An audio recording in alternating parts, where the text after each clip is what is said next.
Bakit kailangan humantong sa tulpuhan? Humarap kayo ng kasama ninyo ang mga tiyahin ninyo nang maintindihan ninyo kung ano ang totoo. Huwag kayong magpapadalos-dalos ng patulpo kasi hindi maganda. Sabi ko, walang problema kung talagang gusto nyo magpatulfo. Walang problema, sige. At willing naman kami na humarap. Hindi man lahat ng panahon lagi pwede tayo magtanim ng sama na loob sa magulang natin. Balang araw din naman po maisipan nyo din yan. Nasabi niya na, mahal niya daw kayo.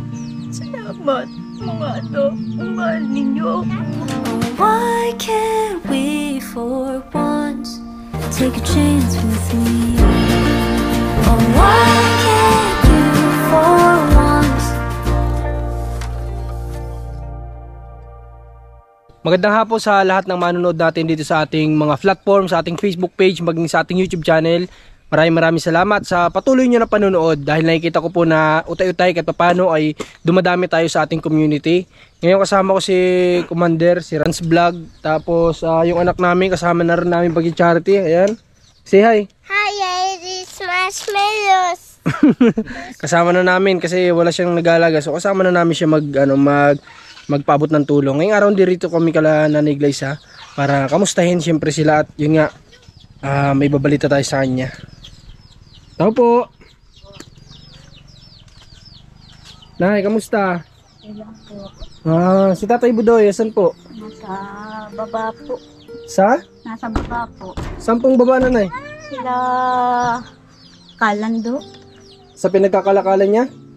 Okay, so si Rans pupuntahan si Tatay Budoy. Papasundo po natin si Tatay Budoy para makausap din natin. Kumusta itong nakarang araw mo na, Nay? Malungkot talaga. Dahil hindi kami nagkasundo ng pamilya ko at ng anak ko. Ba't kamusta po yung side nyo? Nagme-message ba sa inyo? Hindi po. Yung napanood kong vlog nila. Hindi ko talaga gusto yung mga sinasabi nila sa amin. Alin pong vlog, Nanay? Alin ba? Yung pag-interview ninyo kay do sa tiyuhin ko at sa ano. Ngayon nyo pa lang ba nang panood? Matagal na yun, Nay. Nung hinanap ko pa yung pamilya ninyo, Hayaan nyo na po yun, Nay. At yun naman kumbaga nakalipas naman na yun, Okay, meron din naman kayo mga nasabi sa kanila, di ba? Na medyo foul din yun sa kanila. So, okay na po yun. Nay, huwag mo na masyadong damdamin yun. Kung ano man yung mga napanood mo o nasabi nila sa vlog namin noon. Kumusta naman itong pang-araw-araw nyo dito nung nakaraan? Kumusta ang paggagawa mo ng walis? Wala na ngayon? Meron pa ho. Kaso in-stop ko muna at naglalaba po ako ay. Kaya in-stop mo muna sa ngayon. Kumusta? Nakailang kayo noon nung sa paggagawa mo? Nakailan kayo noon? Di ba nabanggit ni Tatay, nakalako siya ng ilan ba yun? 6? Naka 450 po. Wow! Galing naman. Ngayon po, nag-stop muna po ako. Wala na po akong makuhaan dyan ng irok. Ngayon, nagpapaano ako dyan sa may sa banban po. Bukas pa pupuntahin ko si Tutoy bago pagkalabas niya ng galing school. Pakukunin mo siya. Dito sa malapit, dito sa paligid na to, wala na tayong makunan dyan? Wala na po. Kumbaga, ang kinukuha nyo kasi yung matibay, di ba? Lahat yun po ang ay. Mas mahal, Kasi dito, marami ditong nyog, mga kalingap. Kaso nga lang, ito palibot, pwede sila dyan kumuha. Kaso nga lang, mura lang yan kapag ganyan. Maganda yung kinukuha nila Nanay Glyza kasi medyo may presyo, Kamusta ang kulungan ni Tatay Budoy? Nagawa na? Ginagawa na po talaga niya. Ginagawa na? Inuutay-utay okay, tinangan natin mamaya. Inuutay-utay na ni Tatay. Kasi itong mga manok nila dumadami na. Itong labahan mo, Nay, kailan ka pa nagsimula maglaba? Kahapon lang po at kahapon talagang sumama talaga pakiramdam po. Simula nung lagi akong parang nalulungkot. Simula nung nangyaring sa inyo ng anak mo? Ano ba yan? Gabi-gabi mo pa rin iniisip? Ay, sa totoo lang po. Gabi-gabi pa rin? Ginagalitan na ako ng anak kong si Tutoy. Ano po Sabi, Mama, sabi sa iyo ng anak mo? tigilan mo ng pag-iisip mo diyan sa mga kapatid ko. Kung ayaw nila, ay di, wag mo nang hanapin at maayos naman ang kalagayan. Ako ang naandito, ako ang anak mo. Kumbaga sa ngayon sa kanya ka muna daw mag-focus, parang ganon. Ah. So, ayun, sinundo ni Ran si Tatay Buday. Diyan na si Tatay Buday? Nandiyan na. Ayaw lang sumukat may phobia bagay May phobia sa motor. Anong ginawa niya? Naglakad na lang? Naglalakad na. Nasa tuloy na kanina.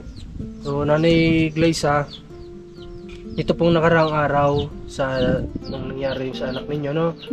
Hindi ko alam, nagabi-gabi nyo pa rin palang iniisip. Akala ko po after no, na alam nyo naman na okay yung kalagayan nila, na alam nyo naman na nasa ligtas sila at mababait ang nag-alaga sa kanila. Akala ko po mga panatag na kayo. Pero hanggang ngayon pala, iniisip-isip nyo pa rin. Oo, kagabi, sabi ni Unad, ako daw yung paparaiya. Iiyak ka na naman kagabi. Oo. Hindi talaga maalis sa ni Nanay Glyza ito. Kasi gusto niya kasi noon na mangyari talaga ang expected ni nanay, matatanggap agad siya. Tapos, kumbaga, mapatawad agad, makahingi siya ng tawad ng maayos. Pero taliwas nga yung nangyari noon. Kaya siguro, hindi ni nanay matanggap yung pangyayari na yun. Nanay. Totoo lang, hindi ako nagpalaglag ng bata at hindi ako marunong manakit ng anak. No. Totoo lang. Kasi nasabi sa inyo ni nung anak nyo no, na parang magpapalaglag ka daw dapat ng kapatid nila na bunso, kaya isasakit nagagalit ng mga anak mo. Sa totoo lang, bawal yun sa reliyon namin ang magpalaglag ng anak. At saka hindi pati ako inang. At saka para sa akin lang kasi mga lingap, yan kasi hindi naman masasabi ng mga bata na yun talaga yung nangyari. Kasi wala pa po sila, ang liliit pa nila noon nung iniwan sila. Nung magpunta ako ng Maynila, ang edad ng anak ko na si Angelica, 4 na taon. Tapos yung sumunod sa kanya, 2 taon. Paano ko mabubugbog ang bata? Paano nila malalaman, Sa totoo lang, hindi ako marunong manakit ng anak kahit malaki na nga si Daniel. Sinasaway ko lang. Hindi mo sinasaktan. Kasi si Mark din nagsabi sa akin yan, di ba? Minsan may time tinanong ko si Mark kung sinasaktan siya ni mama niya. Ng anak. Sabi niya hindi daw siya sinasaktan ni mama niya, na pagsasabihan lang daw siya, pero hindi daw siya sinasaktan. So ako, para sa akin, mga lingap, sa nakikita ko at sa sinabi ni Mark, sa tingin ko naman hindi naman totoo naman na hindi nasasaktan ni Nanay Glyza si Mark. Kasi yun din ang sabi sa akin, Mark, noon pa matagal ko nang tinanong sa kanya kung nasasaktan ba siya ng magulang niya. Sa Tatay Buday din daw, hindi daw siya sinasaktan, talagang puro pangaral lang daw. Walang inang gugustuhin manakit ng anak. Kumbaga, sabi nga, biblical, pwede mong paluin ng bata, pero ipapaliwanag mo sa kanya kung ba't mo siya nasaktan, di ba? Tsaka ang palo sa puwet, ang sasabi mo sa kanya kung ano yung pagkakamali niya, kaya mo siya nasaktan, di ba? O ganun. Okay, nanay, ganito po. Noong isang araw, nagkausap kami ng isa sa anak mo. Hindi po itong pinuntahan natin, iba pong anak mo. Ito, kikwento ko lang din kay nanay. Yung anak niyo po ay nagbanta din po sa akin na ipapatulpo daw po ako. Yung isa po ninyong anak. Tayo, siguro, papatulpo niya daw tayo. Ano po masabi niyo dun, ay? Anak, bakit kailangan humantong sa tulpuhan? Humarap kayo ng kasama ninyo, ang mga tiyahin ninyo, nang maintindihan ninyo kung ano ang totoo. Huwag kayong magpapadalos-dalos ng patulpo kasi hindi maganda sa ugali ninyong mga anak ko ang magpatulpo ng ibang tao, lalo na tumutulong lang sa amin. Ngayon, anak ko, ako ang harapin ninyo, saktan nyo uli ako. Harapin ko ang sinasabi ninyong kayo ay pinabayaan ko at kayo ay ipinalaglag ko at sinaktan ko kayo. Maniwala kayo sa akin, Hindi ako marunong manakit at hindi ako marunong magpalaglag ng anak dahil yan ay blessing sa akin ng Panginoon. Sa totoo lang. Nag-message po siya ng ganun, dala po siguro ng galit niya, ano? Kasi siguro yun yung nasabi na ang kwento sa kanya ng ate niya, na sinaktan siya o ano man, o napanood nila sa videos. Pero sinasabi ko po sa kanya, yung mama mo ay pumunta lang naman doon sa ate mo, o sa inyo sanang lahat, gusto niya kayong puntahan para makahingi nga ng tawad, at kung ano may nagawa niya, sa napakaramdam niyo, ipinabayaan niya kayo. Deserve naman ng tao ng second chance, di ba nanay? Lahat naman deserve ng second chance. Lahat naman nagkakamali. Nagkakamali, walang taong perpekto. Tapos, yun nga, sabi niya sa akin,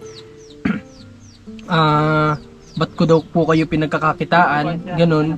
Pero, yun, alam to nila nanay, na ang kinikita po namin sa aming social media ay pinapaikot-ikot lang din namin at hindi naman kalakihan yung ating kinikita. Kung makita nyo yung mga views natin sa YouTube ngayon, talagang down na down talaga compare nung mga nakaraang buwan pa o nung last year. Sobrang down talaga. So alam din ito ng mga YouTuber, ng mga vlogger kung magkano lang talaga ang total na kinikita ng mga views. So at saka yun, pinapaikot lang din namin, di ba nay? Nasabi ko na to kala nanay na pinapaikot lang namin kung magkaroon ng salary, bibigyan din namin sila nanay, yun naman ang konsumuhin namin sa ilang buwan nila hanggang sa sumahod na naman, paikot-ikot lang. Kasi hindi lang naman po tayo isang beses nagbibigay sa tinutulungan natin. Talagang kung hindi man ngayon, kinabukasan sa isang araw, talagang ano yan, continuous. So ngayon ay nagsabi naman siya sa amin na sabi ko walang problema kung talagang gusto niyo magpatulfo, walang problema, sige. At willing naman kami na humarap kung isasama na, kung kailangan isama si Nanay Gleisa siya makapagpaliwanag, walang problema. Willing ako doon, willing ako doon. Tapos ito po na sabi naman niya, bumawi naman siya nung utay-utay ko sa kanya pinapaliwanag, na sabi niya na mahal niya daw kayo. Salamat mga anak, mahal ninyo ako. Hindi ko kayo iniwan. Mahal din ko kayo, anak ko. Matanda na si mama. Kailangan din ng mga kalinga din yung mga anak ko. Wala akong araw at gabi. Hindi ko kayo iniisip hanggang ngayon. Namamayat na si mama. Nagkaisip sa inyo kung ano nang nangyayari sa inyo. Lalo na't binalita sa akin ng mga tiyahin mo na kayo daw ay nagtatrabaho. Minordidad pa kayo.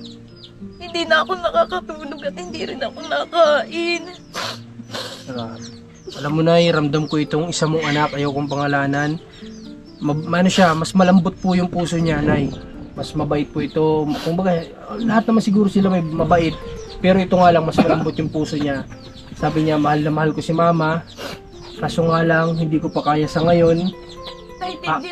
Sabi niya, alam mo ba, sabi pa niya, aayusin ko po yung buhay ko. At kapag nagkaroon na ako, tutulungan ko si mama. Yung sabi niya. Kahit isa man lang sa anak ko, nakaunawa. So yun, natuwa din ako kasi nung nagkausap kami nitong bata na to, naramdaman ko na, yun nga, nasabi ko, mas malambot yung puso nitong bata na to kasi ganito yung mga binibitawan niya na salita. Yung sinabi niya naman niya na magpapatulfo ay nawala naman na yun nung unti-unti ko sa kanya pinapaliwanag na nasabi ko, mahal din kayo ng nanay nyo. Kung hindi kayo mahal ng nanay nyo, hindi na kayo niya para isip-isipin pag gabi-gabi. Diba? Tsaka sabi ko, hindi pa ba sapat yung naghirap yung nanay ninyo, hindi pa ba sapat na yung sabihin man na sa mata ng Diyos ay pinabayaan kayo, hindi pa ba sapat yung paghihirap ng dinanas ng mama nyo para dun sa kabayaran ng nararamdaman yung iniwan kayo. Diba? Hindi pa ba sapat yun, naghirap na yung nanay ninyo. So, unti-unti niyang naramdaman, di ko alam kung habang nag-uusap kami umiiyak siya kasi sabi niya, basta sinabi niya na nagustuhan ko talaga, mahal ko si mama, hindi pa lang ako handa sa ngayon at wag daw kayong mag-alala sa kanya, wag niyo muna siyang hanapin sa ngayon at ayos yung kalagayan niya, ayusin niya lang yung buhay niya at kapag nagkaroon siya, tutulungan niya daw kayo. Salamat anak ko, huwag ka mag-alala, nandito lang si mama. Handang hantayin kayong mga anak ko bago man lang ako mawala sa mundo.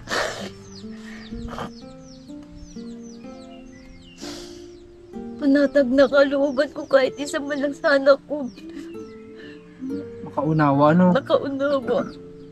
At Dun alam, sa ramdam ko panganay naman ko ay na naman. lahat naman sila siguro mauunawa nito pagdating ng araw, ano?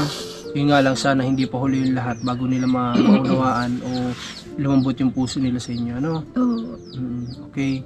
So si Tatay Budoy andirito na, kamustahin din natin. Ay, huwag ka nang umiyak, ha. At least ngayon alam mo na na may anak kang talagang siguro lahat sila mahal ka. Sa ngayon lang hindi pa sila handa. Ano? Itong panganay mong anak, hindi lang niya masabi sa ng personal siguro nung pagpunta natin. Pero alam kong mahal ka din niya, no? Talagang ano lang, nangingibabaw pa rin sa isip nila yung pakaramdam nila na iniwan sila. Alam mo, sabi nitong isa, itong anak mo, sabi niya, okay lang naman sana sa amin. Kahit na, kumbaga parang okay lang sa nila kahit naghihirap, basta kinuha mo sana daw sila, basta sama-sama kayo. Kahit mahirap ang buhay, basta sama-sama kayo. Yun yung, alam ko, yung ramdam ko na pinupunto ng isa mong anak. Hindi ko man kasi kinuha sila dahil nakiusap ang lola nila na nung nabubuhay pa yung lola niya na wag na muna doon namin kuhain si tatlong bata at wala siyang kasamahin. Kaya sa totoo lang naunawaan ko rin yung biyanan ko kaya hindi ko sila kinuha. Ito yung sana maunawaan nila pagdating ng araw na sinasabi na ni Glaysa na wala namang problemang kunin. Kaso nga lang nakiusap yung kanilang lola na pamahal na sa mga apo na wag mo nang kunin. At nung last year lang ito namatay na hindi naman alam ni nanay kasi hindi naman siya doon umuwi. Wala ding contact, di ba?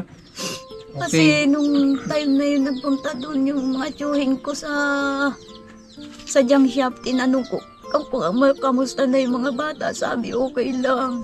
Okay lang daw sila ng okay.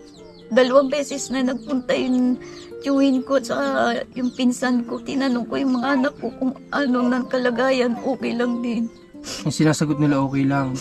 Yung pala may problema May na. problema na pala. Ano? Grabe. Kaya mo na in God's will mag-pray lang tayo na mag-pray. Ano? Sa totoo lang, kung nakikinig sila dati, sobrang tampo ko sa kanila. Dahil hindi ko alam na nangyayari na pala sa sandali lang hindi ko dapat asahan. Pero Nay, malay natin, hindi rin naman nila alam. Kasi busy rin sila sa hanap buhay nila. Hindi natin alam, Nay.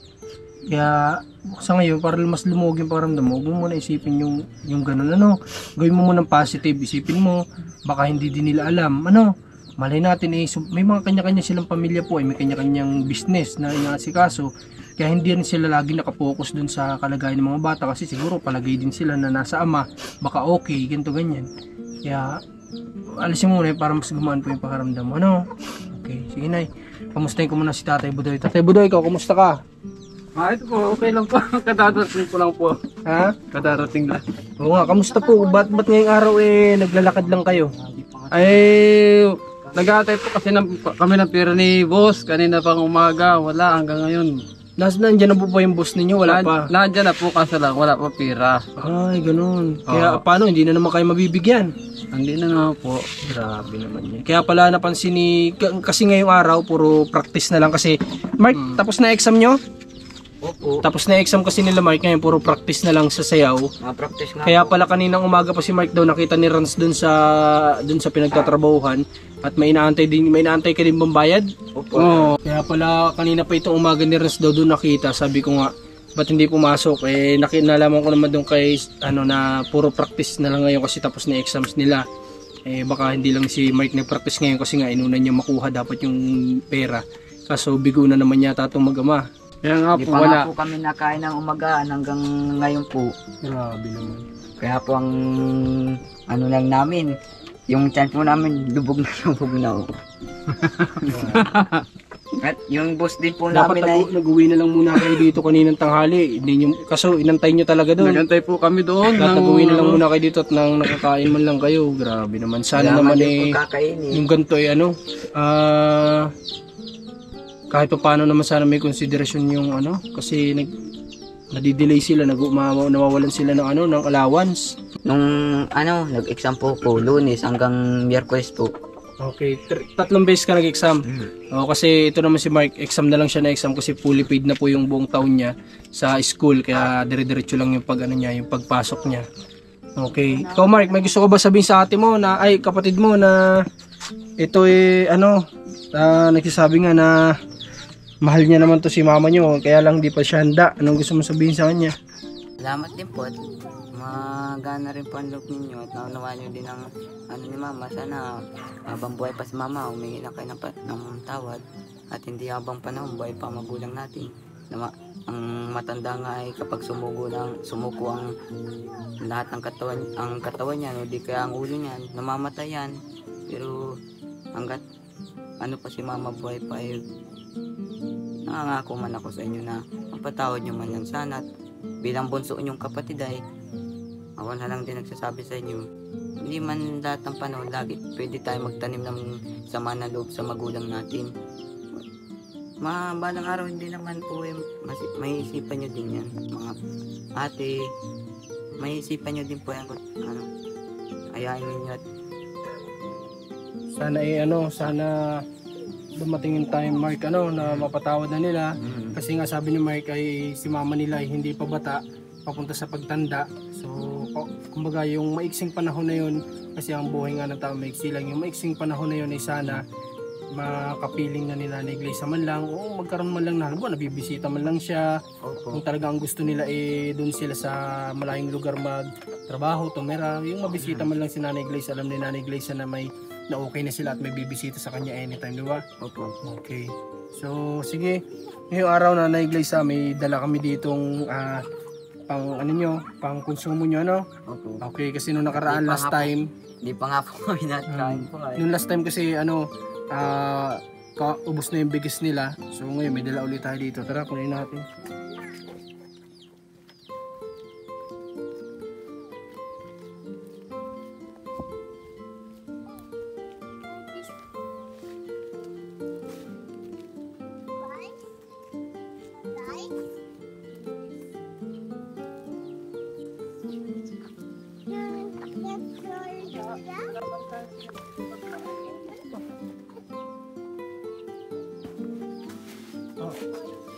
Mayroon sa akong bigas tayo.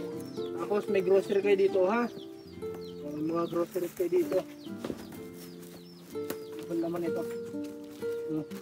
Wala na kayo dito sa kapong grocery, kape. Alam ko matakang si tatay bili sa kape. Palaman, kung gusto niyo magpalaman. Pang merienda ninyo ngayon. Yung mga dilata, may ganito. Kayo na lang bahala, ha? Opo. At kapag may blessing ulit tayo, continuous naman yung tulong namin sa inyo, Basta si Mike sana tuloy-tuloy din yung pagpasok, Mike, mag-practice ka, Mike, ha? Sumali ka sa ganyan sa mga activities. Kasi dyan mo may enjoy yung pagiging high school mo. Pag kung sakali makapag-college ka man, magkaroon ka ng blessing ng makapag-college ka, hindi mo na mararanasan yan. Kasi doon talagang tutok na doon. Dito ka paano, dapat na-enjoy mo yung pagiging high school life, Okay. Sige Mike, punta na rin kami. Tatay Budoy, ha? Vlog daw yan. Nay, ha? Pupunta na din kami, basta kayo po ay mag-ingat dito palagi, tuloy lang yung buhay. Tatay Budoy, trabaho ng trabaho, ha? Hanggat kaya. Opo. Tapos si nanay, huwag pabayaan yung pagkakayas, dapat dire-diretso, ha? Opo. Makunan nyo siya ng kakayasin para habang nandito, nalilibang din si nanay. Kasi madalas mag-isa, kailangan si nanay ay may napaglilibangan, kumikita pa, naka 450 pala kayo. Di ba, malaking bagay yun, kaya sana tuloy-tuloy nyo, ha? Opo. Okay po, sige, ngayon pupunta na din kami, ha?